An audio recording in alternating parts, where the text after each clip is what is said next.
gracias, muy amables por su atención, por la invitación. Felicito al doctor Alberto Seminario por su gran capacidad de organización y a la SUPEMI por haberles brindado el apoyo necesario para poder hacer este curso orientado a la medicina crítica obstétrica. En esta charla nosotros vamos a situarnos en Latinoamérica. Vamos a tomar ideas de lo que el primer mundo desarrolla, pero vamos a poner los pies en lo que tenemos. Si nosotros no partimos de lo que tenemos y de lo que podemos hacer con nuestros recursos, nos vamos a enfocar a querer hacer más y no vamos a poder evaluar la calidad de la atención con la que nosotros trabajamos. Si no tenemos la suficiente autocrítica, entonces, por esa razón, vamos a presentarles lo que tenemos. En el año de 1963, Niels Lundberg hizo las primeras publicaciones sobre el monitoreo de la presión intracraneana y sintetizó sus reglas muy claras que deben ser cómodas para que las personas las podamos manejar, incluyendo el personal de enfermería, médicos, camilleros. Él puso sus reglas: seguridad, accesibilidad, inocuidad y confiabilidad. Todas esas reglas se aplican a cualquier sistema de monitoreo, sea BIS, sea Swan-Ganz, el que tengamos. Él estableció como parte importante de cuidar el cerebro que todas pudieran ser accesibles. Se le ha agregado la relación costo-beneficio, y esto es importante porque cuánto vamos a poder usar de lo que podemos ganar, cuánto es lo que nos da el paciente en beneficio. Esas normas, les repito, pueden ser aplicadas en muchas formas. En la medicina crítica neurológica todavía es más complejo poder aplicar esas normas y ver cuáles son costo-beneficio y cuáles valoran o mejoran el pronóstico. Muchas de los monitores que tenemos en terapia intensiva neurológica nos dan información, pero no hemos podido comprobar que mejoren el pronóstico de los pacientes. Aún más desconocemos muchas de las manifestaciones reales que nos muestra el cerebro patológico. Una realidad concluyente con el paso de la historia es que Niels Lundberg nunca mostró los riesgos por no emplear el monitoreo. Él describió una serie de pacientes, 160 pacientes, y la mayor parte fueron pacientes con lesiones tumorales, pero se aproximó a lo que podría ser. Él nos puso reglas, nos puso conocimientos, pero nosotros tenemos que valorar qué podemos hacer si monitorizamos o no monitorizamos hacemos el monitoreo de la presión intracraneana, y más en pacientes embarazadas en las que cuidamos dos vidas. El riesgo-beneficio es muy importante también. Entonces, aquí, ¿qué ventajas tiene el monitoreo de la presión intracraneana versus el no monitorizar a la presión intracraneana en la mujer embarazada con hipertensión endocraneana? La mayor parte de los estudios que existen en el monitoreo de la presión intracraneana nacen a partir del trauma del cráneo severo, en el que hay un equilibrio entre los espacios, los volúmenes y las fuerzas. Y cuando se pierde por cualquiera de los tres componentes ese equilibrio entre los volúmenes, fuerzas y presiones, incluso las que no son intracraneanas, sino las que se transmiten hacia el cerebro, van a modificar el equilibrio, y cualquier factor puede producir y alterar el equilibrio lo que sería normotensión endocraniana. Estas se gana espacio más uno sobre otro, independientemente de la forma en la que se traduzca. En el trauma de cráneo, el monitoreo de la presión intracraneana no es evidencia tipo 1, por muchas razones, entre las cuales se incluye la heterogeneidad de las lesiones, la combinación de factores, los fenotipos de cada paciente. Son muchos factores que a la fecha no se han podido estudiar todos, y no se ha puesto el monitoreo de la presión intracraneana como una entidad en la que se logre beneficio en el pronóstico.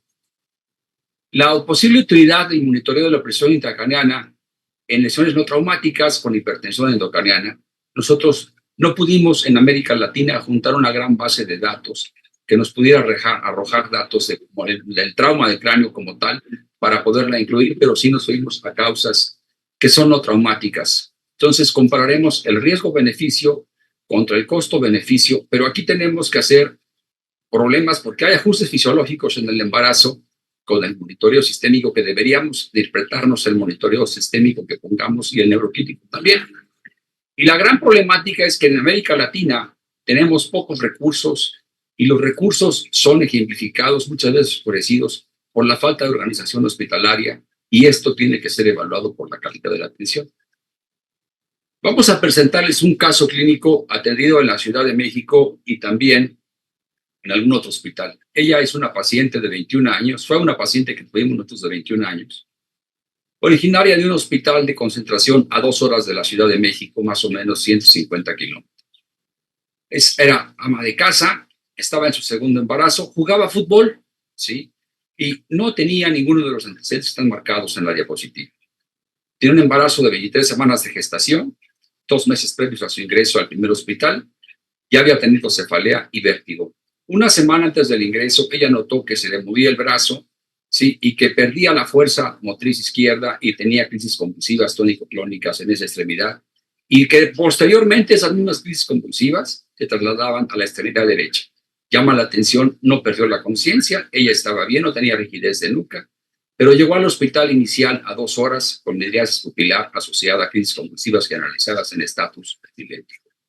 En ese hospital fue atendida en la primera unidad sin monitoreo de presión intracraneana y se le puso como barbitúrico, furosemide, manitol y nalmefina. Observen la distancia de lo que ocurre a solamente 2 horas desde la Ciudad de México. En este hospital, en el segundo hospital, al verla como se encontraba que llegaba convulsionando dentro de la ambulancia, también se indujo como barbitúrico, hiperventilación, monitoreo, y se utilizó solución salina hipertónica. Vamos a ver más tarde las gráficas de la presión intracraneana y solución, infusión continua también en bolos, y se inició hipotermia a pesar de estar embarazada a 34 grados e incluso nos redujo un poco más durante varios días. 8 días estuvo monitorizada. Al 7º día se observan cambios tomográficos, morfológicos tenientes a la mejoría. Estuvo con nosotros 26 días, ventilación mecánica. Se dieron antibióticos. Interesante observar que el producto a las 38 semanas no tuvo ninguna repercusión hidratogénica por los fármacos empleados. Entonces también nos vamos a enfocar lateral. Esa es la gráfica de la atención, el monitoreo de la presión intracraneana. Observen ustedes que ya estaba convulsionando la paciente. Aquí los cuadritos chiquitos, los cuadros nos indican las dosis de hipertónicas que se ponen en la paciente, los picos hasta 50 de presión. Y aquí los poliedros nos dirán cuando se encuentra en infusión continua. Pero llega un punto en que la paciente está notablemente elevada la presión y como medida de rescate ya última utilizamos hipotermia en la paciente. ¿Sí? Aquí tenemos el patrón de las gráficas de las ondas. Dicen que el patrón puede ser útil para demostrar cuando es gráfica severa la hipertensión, y el histograma de las que comparamos contra la gráfica que sacamos nosotros minuto a minuto.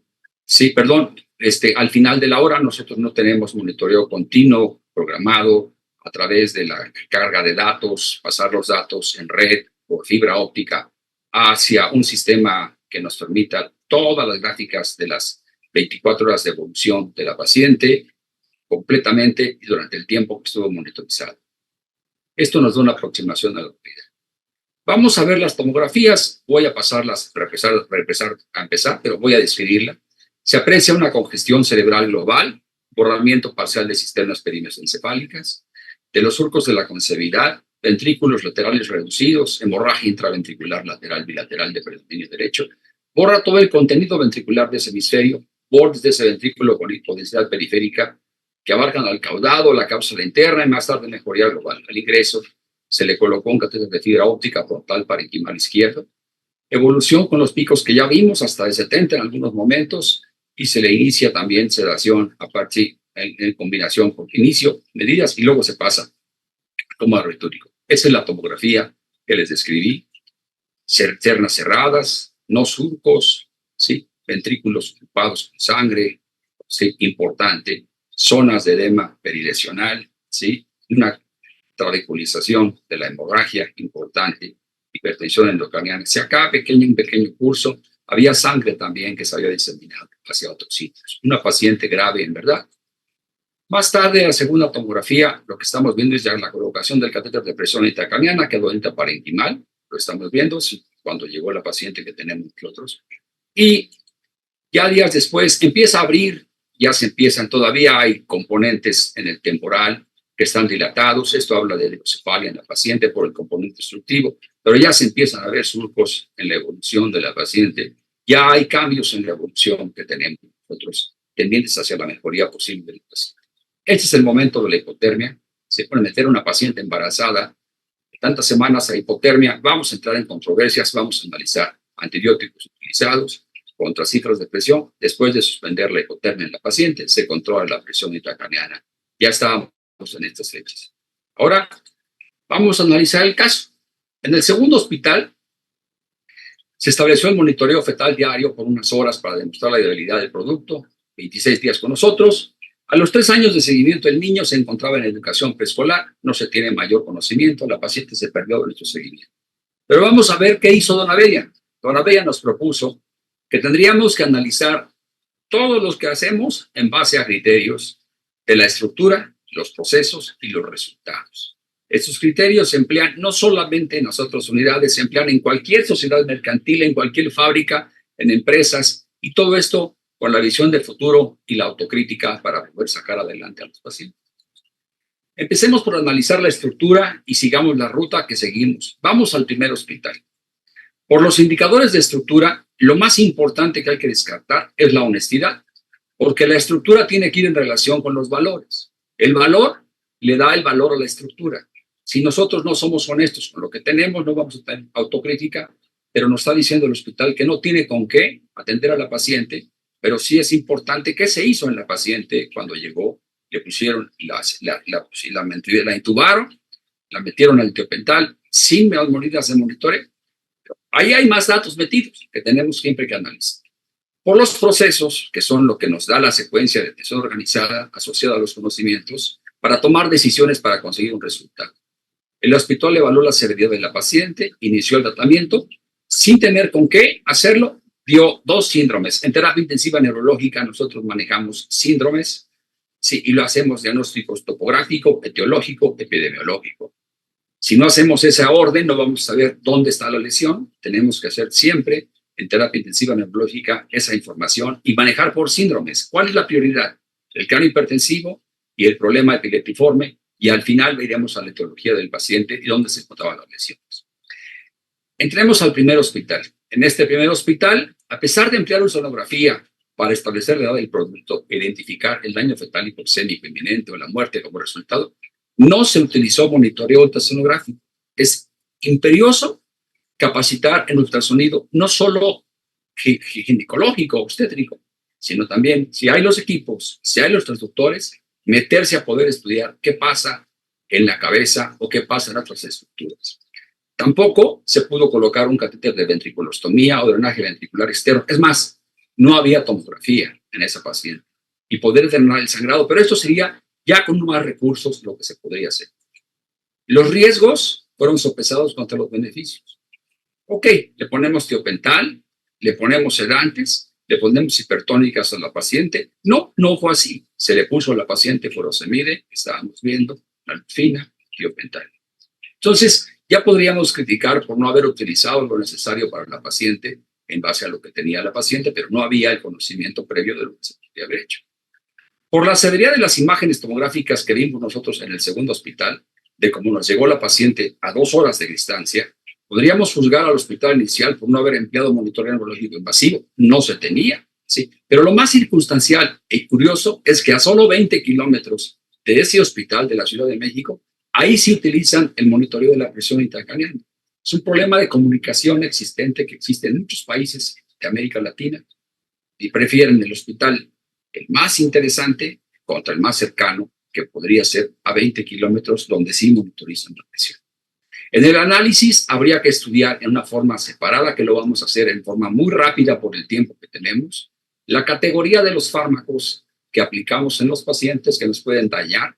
De acuerdo a la FDA, esta clasificación ya es muy antigua, estamos reportándonos a los años 60, pero el daño producido por los fármacos parece ser que no fue tan importante en la paciente porque ya teníamos un producto que se encontraba y son las categorías que tenemos. Pero esto lo vamos a dejar por allá, olvidadito en un momento. Por los indicadores de resultados, en el primer hospital no se logró controlar la hipertensión intracraneana y las crisis convulsivas, aunque se implementó el coma barbitúrico, se implementó como se pudo a las dosis que tenían, con lo que pudieron hacer y con lo que se pudo hacer.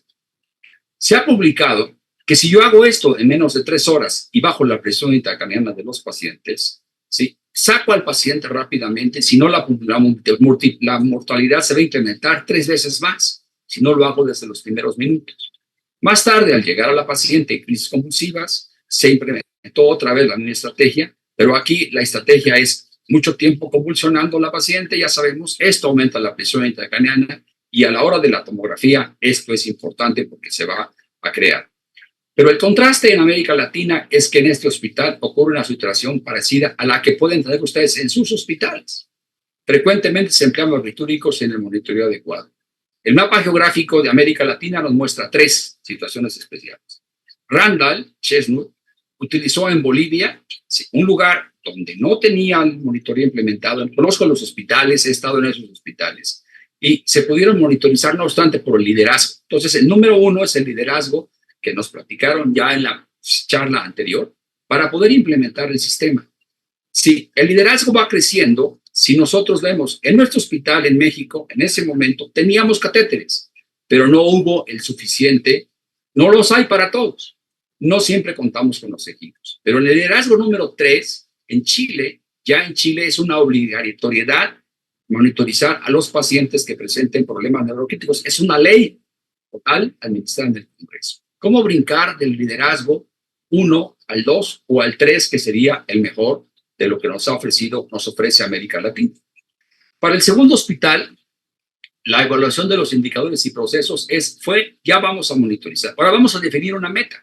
¿Qué meta vamos a usar para poder tener el tiempo y que el monitoreo sea lo suficientemente claro, preciso y que nos dé cierta ventaja en cuanto al pronóstico de la paciente?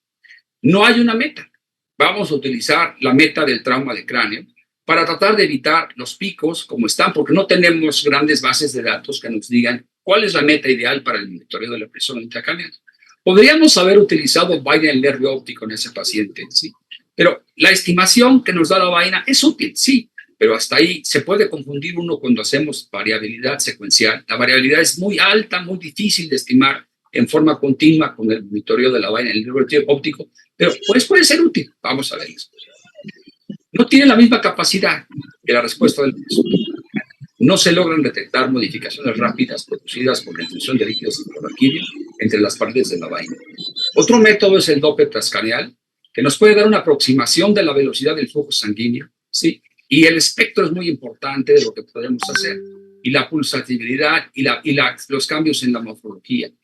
El Doppler transcranial como tal nos va a dejar rangos entre 20 y 30, no es tan útil. Ya más de 30 ya es tan útil. Sí, el IP podría ser confiable, pero muchas veces no lo es. Entonces, podemos decir que lo mejor sería haber utilizado el sistema invasivo. Además, en la mujer envasada sana, aumenta el volumen telediastólico. Con el Doppler transcranial observamos disminución de la velocidad del flujo sanguíneo cerebral significativamente de la mujer no embarazada. Eso es interesante de tomar en cuenta cuando hagamos Doppler. Podemos haber utilizado la ultrasonografía cerebral dúplex, que nos puede brindar la cisterna, nos puede brindar los planos, nos puede dar los planos mesencefálicos y encefálicos, y además nos puede hacer llegar a dar el seguimiento de la hidrocefalia, de la medición de las masas ocupativas, pero esto, dúplex, no teníamos el entrenamiento en ese momento para poder hacerlo, a pesar de tener los equipos. Entonces, el ultrasonido dúplex es llamado vidente, es una herramienta de mucha utilidad para poder dar el seguimiento de una hidrocefalia que mostraba a la paciente que tenía dilataciones. Entonces, hacia allá, la calidad de la atención me está diciendo que a pesar de que tengo los equipos, no estoy trabajando en la forma ordenada de la estructura, porque la estructura es cuánto sabes, cuánto tienes y cuánto haces. Esa es la realidad de lo que pasa en América Latina muchas veces. No hay los recursos, o si los hay, cuánto tienes, cuánto sabes y cuánto haces. Además de las ventajas del Doppler, es que nos sirve para guiar el uso de barbitúricos, ya que el flujo sanguíneo cerebral, sí, en las crisis convulsivas se va hasta casi un 200%, y esto provoca hiperemia en los pacientes, y esto provoca convulsiones, y esto provoca edema cerebral. Aunque durante la crisis por el movimiento de la cabeza pues no son tan precisas, sin embargo, en muerte cerebral también se ha reportado una mayor capacidad predictiva del Doppler versus el electroencefalograma. El electroencefalograma puede estar plano y las velocidades del Doppler pueden ser normales. Esta evaluación no depende de la colocación del dispositivo, sería el riesgo y el costo-beneficio. No porque tengamos errores en la colocación, sino de cuáles decisiones vamos a tomar para hacer el monitoreo. Las decisiones que tomemos en el monitoreo nos van a orientar a que en verdad tengamos una relación costo-beneficio. La gravedad de la tomografía es estática. Pero ya vimos en la gráfica previa de la paciente que si nos hubiéramos quedado con las tomografías, los 70 de presión intracraniana que vimos, ¿sí? Porque estaba compartimentalizado el cerebro, nos iban a dar una imagen en la que no íbamos a poder interpretar la dinámica de la presión intracraniana que tuvo la paciente. El hecho real es evitar la herniación cerebral. En las tomografías 1 contra la 3 no se debió este hecho directamente al mecanismo de defensa del cerebro, sino fue en verdad directamente del control de la hipertensión y del manejo que se tuvo en la paciente en lo que podemos hacer. Para conseguir esas mejorías tuvimos que haber pensado en el riesgo que podríamos haber ocasionado a la paciente por utilizar antibióticos, por utilizar sedantes, por utilizar hiperventilación y por utilizar hipotermia, que más tarde los vamos a comentar. Hay abundante información sobre esto en las guías del FDA que vimos y nosotros por este momento no le vamos a dar tanta importancia a la situación. El riesgo teratogénico, pues ya sabemos que las benzodiazepinas es pequeño, pero ya teníamos por allá que el bebé ya no estaba en ese momento en el que podríamos tener letargo, hipotonía, hipertermia. Diazepam son como fármacos considerados dentro de la categoría D y se deberían evitar por mayor riesgo de enfermedades congénitas. Pero les repito, ya estábamos en una etapa, no así con la ketamina y con el alcohol, que podíamos haber tenido problemas. En esta paciente, el riesgo importante es la hiperventilación. Esto es una situación bien interesante porque si estamos en América Latina, tenemos que pensar a qué altura del mar estamos. Si nosotros vamos a México, estamos a 2.240, si estamos a 3.000, va a cambiar el nivel. Las guías del trauma de cráneo, que son las que tenemos, no teníamos guías para manejar embarazadas con hipertensión endocrinal. ¿Sí? Con hiperventilación, aclaro, nos dicen que entre 25 y 30, lamentablemente el registro de canografía en este hospital en el que trabajé no se inició en las primeras horas, pero enseguida les voy a presentar la gráfica. Durante el segundo día, el promedio fue de 25, a pesar de ello, la presión intracraniana llegó hasta 30 milímetros. Aquí tenemos la gráfica hora por hora. Esta es la presión intracraniana en las guías, y aquí cuando hiperventilo, cómo se cae la presión intracraniana. Es decir, la hiperventilación me puede ayudar en momentos impresionantes en el que tengo elevaciones de la presión intracraniana hasta aquí de 52 acá, y bajo la presión intracraniana, o sea, el manejo secuencial, escalonado. Entonces, ya controlado posterior, me puede ayudar la hiperventilación a quitar crisis, pero el riesgo es que puedo tener. La PaCO2 normal en mujeres sanas en la Ciudad de México de 20 a 29 años es de 2.240, es de 30. Y la presión barométrica es de 587. En la mujer embarazada sana disminuye a 25. Entonces aquí las guías, pues no vamos a ver guías pues, anglosajonas o de otros países, pues 25 estamos dándole problemas a la paciente. Entonces, en un umbral de PaCO2 muy bajo por el que marcan las guías, la hiperventilación se produce en embarazada. Hay cambios adaptativos importantes en los cloayes que influyen en diversas hormonas. Hay cambios en el gasto cardíaco y en la perfusión de los órganos. Estos cambios aumentan el volumen al minuto, ya sea debido a aumento de la frecuencia respiratoria. Sí, también hay cambios relacionados con el efecto. Los efectos dañinos de la hiperventilación repercuten en el feto por disminución de la perfusión uterina y placentaria secundaria de la vasoconstricción, producción de Schwann e incremento en la afinidad del oxígeno en la sangre. No se libera el oxígeno, los tejidos necesitan oxígeno. Además, el incremento en la afinidad, que es lo que estamos viendo, puede buscar alcalosis espectral. Pasamos a la hipotermia. La efectividad de la hipotermia como medida terapéutica en hipertensión traumática y reanimación cardiovascular ha sido puesta en duda en diversas publicaciones, más aún cuando se trata de mujeres. Las excluyen a las embarazadas, ¿sí? Les dicen, no entras a la hipotermia. Pero en cambio, hay otra asociación canadiense, dice la Sociedad Obstétrica de Anestesia y Perinatología, desde el año 2013 recomienda que la hipotermia puede considerarse después de la reanimación en mujeres embarazadas. Esta controversia va a persistir por largo tiempo. No obstante, hay muchos casos reportados de mujeres embarazadas tratadas con hipotermia para el control de la hipertensión endocrinal traumática. Algunos la han justificado incluso un estatus. En nuestro caso, usamos la hipotermia para controlar las crisis de hipertensión endocrinal que estaban continuas. Desde el punto de vista etiológico, podemos atribuir la severa hipertensión de nuestro paciente a muchas causas: hemorragia intraventricular, crisis convulsivas frecuentes, hidrocefalia, edema. El síndrome de hipertensión endocrinal se puede desglosar en funcional o en estructural en la paciente, ¿sí? Pero aquí tenemos algo interesante que viene. ¿A qué le vamos a atribuir el diagnóstico etiológico del paciente? tenemos aquí algo que se llama un angioma cavernoso. ¿Por qué pensar en esto? ¿Por qué tener que el intensivista se meta un poquito a buscar las causas de las crisis convulsivas y de los estados? Habría que hacer el diagnóstico diferencial con una malformación arteriovenosa de bajo grado, pero aquí entra el diagnóstico de la comunicación con el neurocirujano para decirle si el neurocirujano nos dice, pues mira, no creo que sea una malformación arteriovenosa porque la paciente ya había estado funcionando 7 días antes de que llegó tu paciente, entonces tendrías que pensar en operar, en manejar otro diagnóstico que sería el cavernoma vascular. Una malformación podría haber tenido un curso similar en la tumoración vascular. Sin embargo, su evolución debería meritar un tratamiento diferente y se enfocó el diagnóstico a una tumoración vascular, no a una malformación arteriovenosa por la cronicidad. La paciente no acudió a facultativo en las primeras crisis fuera del hospital. No tenemos ningún estudio para corroborarlo, tenemos electroencefalografía, pero sí no sé. Los angiomas cavernosos se han asociado al embarazo fundamentalmente por la hemosiderina liberada por el sangrado que se produce como factor de riesgo. Un angioma cavernoso de 1 centímetro puede provocar que se brinquen de un brazo hacia el otro brazo. Que sí, y el angioma cavernoso, lo interesante es que el 94% de los angiomas que van a presentar emergen de la arquicorteza, que corresponde al sistema límbico. 81 5583. El tratamiento ideal de estos pacientes debe ir ligado a la resección quirúrgica porque resangran. Sí, no podemos quitarle las hormonas a la paciente ni podríamos operarla en el tiempo que estaba embarazada. Se debió operarse porque necesitaba las gonadotrofinas, la progesterona y los estrógenos importantemente. No se llevó a cabo el procedimiento por el embarazo y el cuadro de hipertensión y porque al ingreso la paciente desistió de hacerse todo a pesar de la indiferencia con la que quedó. Al plantearle al servicio de neurocirugía, oye, ¿por qué no le pusiste un catéter intraventricular? Sí, ¿por qué no hacer un abordaje completo?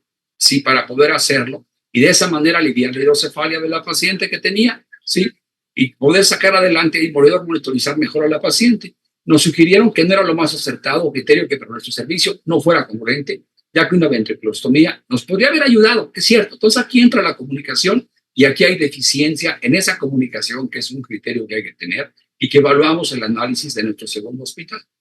Luego viene el empleo de manitol y soluciones hipertónicas, ¿sí?, en esta paciente.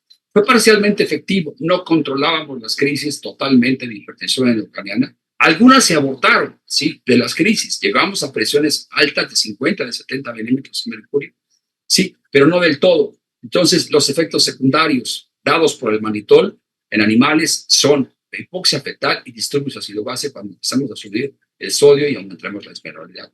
El enfoque terapéutico de la hipertensión endocraniana utilizando las hipertónicas, esta información proviene de estudios de Chiara Roba. Dice, el bolo de solución salina inmediatamente en 15 minutos y luego te vas a la infusión continua periódicamente, evitando titular más altos los sodios de lo que tienes aquí en el sodio sérico y hacemos el cálculo con la osmolaridad sérica, la glucosa que vamos a tener y el glúcido. Puede presentarse, además de la hipertónica, pues que haya hipotensión en el momento del paciente. Utilizamos estos fármacos antibióticos, pero están sin problemas. Por la conducción del monitoreo registrada de forma manual cada hora, al no tener registros continuos de todas las variables, como lo hacen en muchos hospitales del primer mundo, desde Irlanda, en Europa, algunos lo hacen así, Estados Unidos, pues no tenemos ese sistema de redes. Entonces, muchos de los datos nos quedan ocultos. Registramos los variables al final de la hora, las anotamos en una pequeña hojita y ahí vamos poco a poco anotando. Y lo más importante podría ser que estuviéramos tomando nosotros con nuestro celular las imágenes cuando el paciente tenga crisis espontáneas que no podemos atribuir a otras causas. Otra limitante que no les muestro aquí por la falta es que no tengo los datos del laboratorio, pero se toman en el laboratorio. Tampoco otra limitante es que no tenemos los datos del monitoreo, control fotográfico y sonográfico del monitoreo fetal, que se hizo, pero se hizo todos los días. Y el registro electroencefalográfico tampoco lo anotamos para demostrar que ya no tuviera ausencia de crisis, pero al utilizar hipotermia, la paciente tenía que haber tenido una profunda sedación como tal. También hubiera sido interesante poder haber hecho una resonancia magnética, ¿sí?, y poder tener un estudio angiográfico. Entonces, deficiencias en el manejo de la paciente para poder decir, es en verdad un angioma cavernoso y no solo una sospecha. Se emplearon tratamientos escalonados. Este tratamiento escalonado me hace poder graduar la severidad de los pacientes en la forma en cómo vamos tanteando, diríamos, así decimos en México, lo que está ocurriendo en la paciente. Este enfoque terapéutico es el más recomendado incluso para el tratamiento del trauma de cráneo CV. Las últimas reflexiones de nuestro hospital son compartidas por otros hospitales de ustedes en América Latina. Yo lo que hice fue, le hablé a Alberto Seminario, hablé a Brasil, a Argentina, a México, a Perú y a Colombia y les planteé el caso. Les comenté el caso y les dije, ¿qué opinas? Sí, me dice, yo tuve 3 casos de pacientes con trauma de cráneo y embarazadas y sobre esos casos hice mis publicaciones de revisión. Esos 2 casos me motivaron para publicar. Entonces, esta información viene de Argentina. Entonces, él sacó a partir de 3 casos una publicación. Es muy difícil monitorizar esta información, viene de Perú. Cuando llega una paciente con trauma de cráneo y embarazo, debemos llamar al neurocirujano que venga a operar a las pacientes. Y nosotros en el hospital, grandotote, no tenemos el instrumental para que opere a la paciente. Y cuando mandamos a la paciente a operar a un hospital donde hay neurocirujano, la paciente es vista como un problema muy complejo, porque hay muchas opiniones no muy calificadas al tener que manejar un vino. Dice otro de los compañeros de Perú, no tengo monitores de presión intracraneal y nunca lo hemos hecho. Esto fue en Lima. Podría tener el monitoreo de la presión intracraneal, sin embargo, no sé poner los catéteres y cuando le pido a un neurocirujano, me dice que ese no es un buen método para tratar a los pacientes. Es muy caro y no le veo beneficio comparado con el paciente que yo trato y mucho menos en una embarazada, le dijo el neurocirujano a nuestro intensivista, alumno mío de Bolivia. Cuando preciso el monitoreo, esto ya viene de Brasil, de una embarazada, le pido a mis residentes que pongan el catéter y seguimos el caso hasta su egreso con el monitoreo de la presión intracraneal. Las pacientes, lo que hago es que las monitorizo con Doppler transcraneal y con ultrasonografía y no utilizo el monitoreo de la presión intracraneal de uno de mis compañeros de México. Incluso en países en desarrollo, el número de las mujeres embarazadas con monitoreo de la presión intracraneal es bajo. La combinación de buscar en PubMed embarazo y PIC, mujer embarazada y PIC, desde 1950, solo me generó 100 citas. El costo-beneficio del monitoreo fue muy claro en esta publicación. Por ejemplo, en México, en un hospital de bajos recursos, fue posible monitorizar la presión intracraneal en un grupo de niños traumatizados. La calidad de vida mejoró en los sobrevivientes contra los costos y justificó el monitoreo de la presión intracraneal. Por este tipo de respuestas de nuestros compañeros, vale la pena sensibilizar al intensivista a que se haga amigo de Nils Lundberg y se capacite. Y que le invite un café a un neurocirujano para que haga el neurocirujano auditoría de los casos y el intensivista haga auditoría de lo que el neurocirujano es. Esa unión de ambos es la que saca adelante a los pacientes. El ciclo de la mejoría en los procesos y en la auditoría de lo que hice para diagnosticar los problemas de organización. El empleo del análisis de la atención por el método de calidad de la atención implica la creación de indicadores propios de cada hospital. Cada hospital tiene que predecir sus propios indicadores publicados en otros sitios. No van a poder ser precisamente aplicables porque no tengo ni el personal o los recursos, o si los tengo, no voy a aplicar muchas de las cosas que se publican en otras partes del mundo. Yo tengo que hacer como hospital mis propias bundles. ¿Cuánto puedo, cuánto hago? Las disparidades entre tener un equipo de ultrasonografía con transductores que se pueden adaptar a medir el diámetro. Aquí está una disparidad impresionante. Tengo transductores, puedo hacer, pero no mido lo que tengo con el que puedo hacer. La disparidad entre tener un quirófano personal entrenado para poner ventriculostomías y sondas de French número 6 que cuestan menos de $1 y no emplear el monitoreo cuyo costo es muy bajo y que pueden ser conectadas a un transductor piezoeléctrico como en las líneas arteriales, no excluye el monitoreo obligatorio de la presión intracraneal. Pareciera que fundamentalmente el problema de actitud es no monitorizar la presión intracraneal. En el link pueden descargar las guías técnicas y cuidados para la vigilancia del monitoreo con sistemas hidráulicos similares a los que utilizó. Ya la Sociedad Española ha creado indicadores para los procesos y resultados. Estos indicadores pueden ser revisados en este link. Cada hospital con visos de mejoría en la atención de sus pacientes, les repito, deben crear sus propios indicadores, ya que la estructura de un hospital puede ser diferente de los hospitales. El monitoreo de la presión intracraneal nos da muchas formas diferentes de manejar a los pacientes, de acuerdo a los recursos, de acuerdo a las posibilidades, el análisis de la onda, la tendencia, lo que ven del celular cuando fotografía el celular con menos de 2 horas en la tendencia que va subiendo. ¿Qué pasa cuando aspiro secreciones en el paciente? ¿Qué pasa cuando la reestimulación con los estímulos que valoran la tendencia? ¿Qué pasa con el ITL? Sería la intensidad de tratamiento que se deriva como tal. ¿Qué hay del área bajo la curva? Esto requiere ya más técnicas elevadas de computación para poder sacar el área bajo la curva y la correlación con otras variables del monitoreo. Hay muchas formas de monitorizar. Se requieren software específicamente diseñados para sacar datos a través de PRX. Conclusiones. El análisis de un caso nos llevó a hacer una revisión en lo que podemos estudiar los conceptos, los riesgos, los beneficios del monitoreo en una mujer embarazada que le condicionó deterioro neurológico importante. Fue a una alerta de los mayores daños posibles y le salvó la vida a ella y a su producto. A la vez logramos darnos cuenta de la importancia de tener un equipo organizado de trabajo para justificar de esta manera el monitoreo.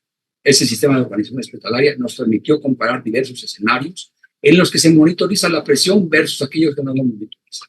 Se justifica el tratamiento progresivo, agresivo de la hipertensión intracraniana, siguiendo las reglas que nos dejó Liz Lund. Muchísimas gracias a todos ustedes. Esa es la bibliografía. Con gusto se los puedo entregar. Muchísimas gracias. Hasta luego. Estoy para servirles.